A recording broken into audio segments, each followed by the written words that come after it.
Hi there, welcome to another episode of Lost and Founder. I'm thrilled to be back. Sorry, it's been a little bit of a delay again since our last episode, but I thought we're just nearing the end of February now, and I wanted to talk about the journey we've been on at GoSquared over several years, and to be precise, over 16 years. Because earlier this month, at the start of February, GoSquared celebrated its super sweet 16, as some might say. If anyone's a fan of the MTV hit show, then the celebrations were pretty similar to that. No one got a hammer though, and no one got a big dress for the ball, but we had a good time. In fact, we partied by putting out a lovely blog post. And if you've read that blog post already, then forgive me, because this episode of the show might be quite familiar, but I thought most people in the world probably haven't read that blog post. So seeing as this is episode 15 of Lost and Founder, I thought we'd do 8 of those 16 lessons on this show. And then in episode 16 of Lost and Founder, we'll do the other 8. So we'll finish with lesson 16 of 16 years ago squared on episode 16 of Lost and Found. In terms of the lessons that we can look forward to learning about from all of the mistakes and fun and all of the big journey we've been on at GoSquared, we actually broke those 16 lessons into 4 blocks. And the first 2 I wanted to talk about in this show, or the first 2 blocks of lessons in this show, I wanted to talk about 4 lessons we've kind of picked up along the way around ideas and building software, or building anything really. And the other 4 lessons I wanted to talk about were around customers and how to treat your customers, how to find customers, how to build a business with customers that hopefully enjoy and like what you do. And then in the next episode of Lost and Founder, we'll cover the other 8 lessons, which if you want to go read the post, you can catch them then. But otherwise, we'll talk about them in the next show. So yeah, for this show, hope that sounds good, and we'll dive right in. Let's go. The first lessons I wanted to share with you are all around ideas and building. Now, when we started GoSquared, when Jeff, JT, and I were all at school, we started it primarily because we all really enjoyed making things. We loved designing, making, programming. And I think a lot of people get started in the world of internet business and building an online company who love creating things. And I think the internet offers such an incredible opportunity for anyone who feels creative to put their creations out into the wider world. And for many, it offers the best way possible to monetize those creations. And so it seemed highly relevant to start our lessons on the focus around, on the idea of the topic of ideas and building. So first lesson, which you may have heard all these lessons before, but I hope that them coming from me is vaguely interesting and more helpful with the context of how they apply to us. But the first lesson really is to build something people want. And this motto is the motto of one of the most successful startup incubators in the world, which is Y Combinator, which led to companies including Airbnb to come out of. But the one of the challenges when you enjoy making things is you can sometimes put things into the world because you enjoyed making them. But that doesn't necessarily mean anyone's going to enjoy using them or buying it, or that anyone needs them. And I think for anyone out there who loves making and wants to start a business, this is a really, really important lesson to bear in mind. And we've made this mistake countless times over our 16-year history so far. But I think one great way to avoid building something that nobody wants is to make sure you don't spend too much time building before you talk to people who might be buying it or wanting it. And so getting outside, or at least getting on calls with people who might be relevant users or customers of your product is a really, really sensible idea and really critical, and it truly warrants number 1 on our list of lessons learned. Our second lesson kind of nicely follows on from the first, in that a key way to build great things and to build things people want is to share your ideas and share them without fear that they might get shot down, or to share them and see what comes back. And I think as we've grown as a team, what we've increasingly realized is that ideas can start in a very fragile state. And if you want to harness a culture where ideas not only survive, but thrive, and where your team and everyone on the team is encouraged to truly bring themselves to work and do great creative work, you have to treat ideas incredibly, incredibly carefully, as if they are fragile things that may get crushed or broken. And I think fostering a culture where people feel free to share ideas, even crazy ideas, is a critical aspect of building a creative team, and a team that feels safe. And the safer everyone feels with sharing ideas, I think the more exciting it can get as a creative workplace.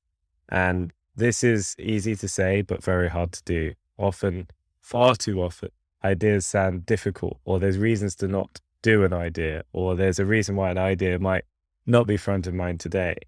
But if you're too quick to shut down those ideas, or to quibble with them, or to criticize them, it can have a much more dangerous long-term effect on people, where people don't feel comfortable sharing their ideas anymore. And if that happens, then you start to drain the brain of the company, and you start to lose that creative spark, that energy that can be the difference between a small team succeeding or failing. Often as a small team, all you have is creativity and ingenuity, and holding that dear to your heart is, I think, something that I will always do. So yeah, feel free to share early and share often your ideas.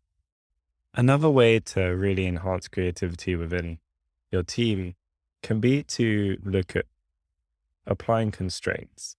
Now, a lot of us have been really stuck over the last few years being at home and being in a remote environment. And I think at times it's been very hard to truly be creative and come up with fresh ideas when you're in the same surroundings. But trying to find ways of being creative is a real art, actually, I think. And one of the best ways, I think, to be creative is to often apply constraints to a project, often artificial constraints. Those may be time related or looking at things through a different lens. But I think from what we've seen, some of the best projects we've done and some of the most progress we've made has been from applying extremely harsh time constraints to projects. So we've done many hack days in our time. We've even done a hack hour once. And it's incredible what people can achieve in such a short space of time. So sometimes if you're really struggling to make progress on a project and it feels like you just need more time, try changing it up. Try flipping it the other way around and see what happens if you give yourself an almost stupidly tight constraint on one aspect, and see what creative ideas that breeds. Now, I am definitely a self-confessed design nerd. One of my favorite designers is a furniture designer, mid-century, and they're called Charles Eames, or Charles and Ray Eames, actually. And Charles Eames had a quote that was, "The details are not the details, they make the product."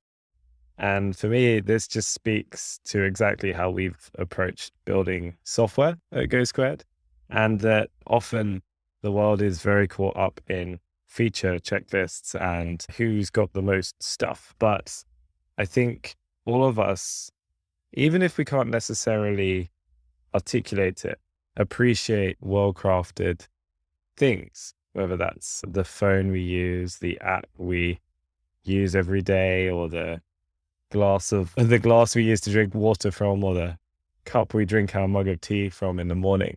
And I think I've always believed that people can appreciate a well-made product, whether that's physical or virtual, and to really make sure we pay attention to the details whenever possible, and to obsess over details sometimes that no one will necessarily go out of their way to notice or to talk about, but that we know are the right things to do. And by doing that, you put something better into the world. And I think that's sometimes worth bearing in mind as anyone who's doing any software work or building a product. I don't think caring about the details is ever wasted energy, and hope more people continue to think like that as we move forward.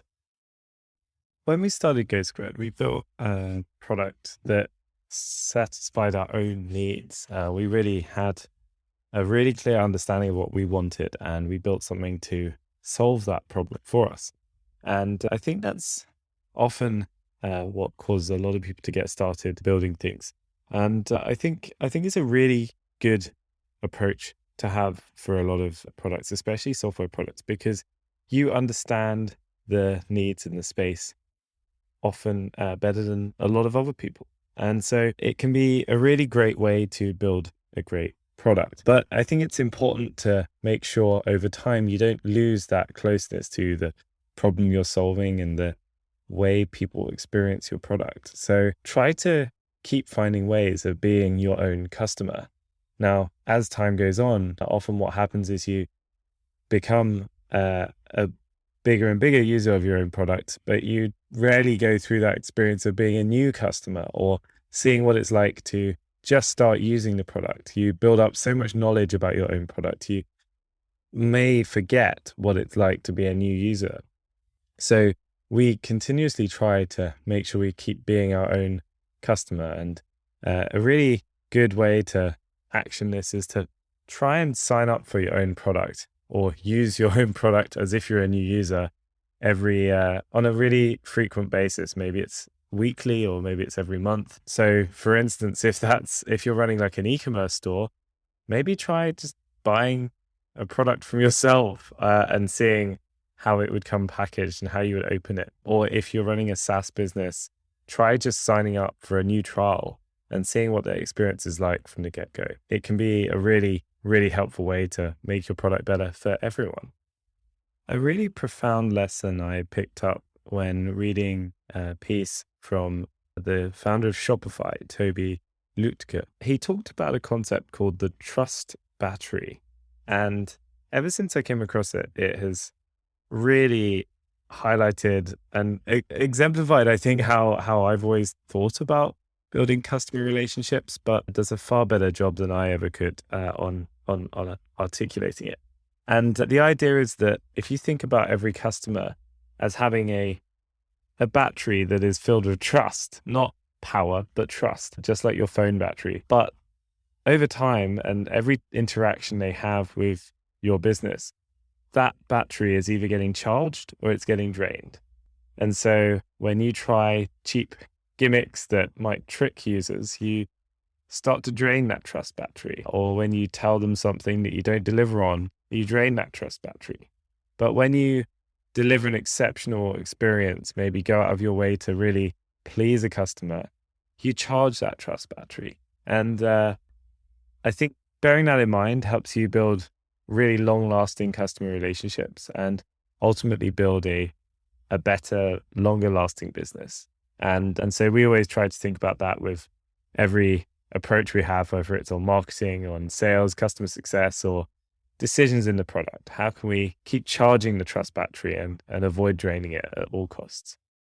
Perhaps quite in line with thinking about the trust battery, another lesson that I think I've always taken to heart is to really treat your customers as smart people and to not misinterpret or misunderstand them or to treat them as anything other than smart people. And I know that might sound a little bit crass, but sometimes it's easy to think that customers don't get it or they don't understand what you're about or they don't understand the new thing you've built. But I think that's a really dangerous and slippery slope because most people are smart and they've clearly been smart enough to come and use your product or buy from you.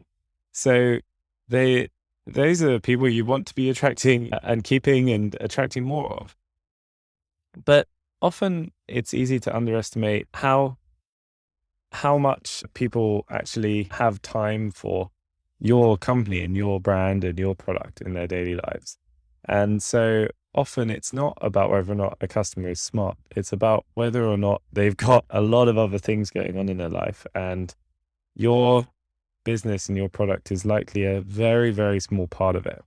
So remember, try and keep reminding yourself that your customers likely are really smart people, but they've got a lot going on, as we all have. And to just bear that in mind when having interactions and helping them out. They're smart and they probably just don't have enough time to understand or pay attention to whatever your latest release is. Keep that in mind, and I think it will help you treat customers with the respect that they almost certainly deserve.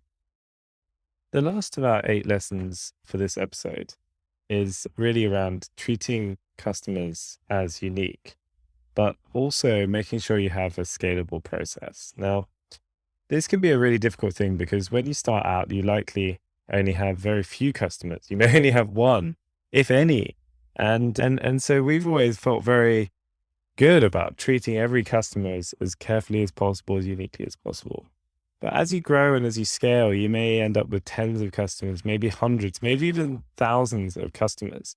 And so it's really important to try and find a balance of treating each customer uniquely and with care, but also to make sure you have scalable processes and systems in place. Because the last thing you want to do as a founder or as a team is be spending 100% of everyone's time dealing with your customers, because then you're not making your product better. You're not looking for more customers. You're not servicing their needs necessarily as well as you can. So finding scalable processes that help deliver that care, that uniqueness for each customer, but making sure that those processes do scale so your team can be as efficient as possible is really, really important. And so finding ways to deliver that, whether that's new tooling, new processes, new systems, finding ways of delegating the right tasks, and finding ways to prioritize the needs and urgency of different customers and different situations, all can really help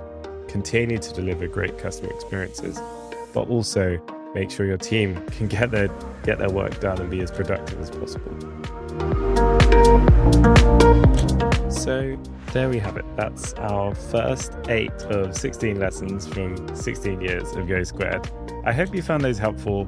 I could probably spend all day talking about each of those, but if you've got any thoughts on any of those, if you disagree with any of them, if you think we should have added another in there that we missed or that we didn't think of, I'd love to hear from you, and I'll link to the blog post and our timeline in the notes so you can see the full history of GoSquared. If you're that interested or bored, then I hope you'll enjoy that. And I look forward to the next episode, which will be episode 16, and we'll go through the other 8 lessons from our journey so far. So it's good to be back, and I look forward to speaking to you again soon. Thanks for listening, and see you then.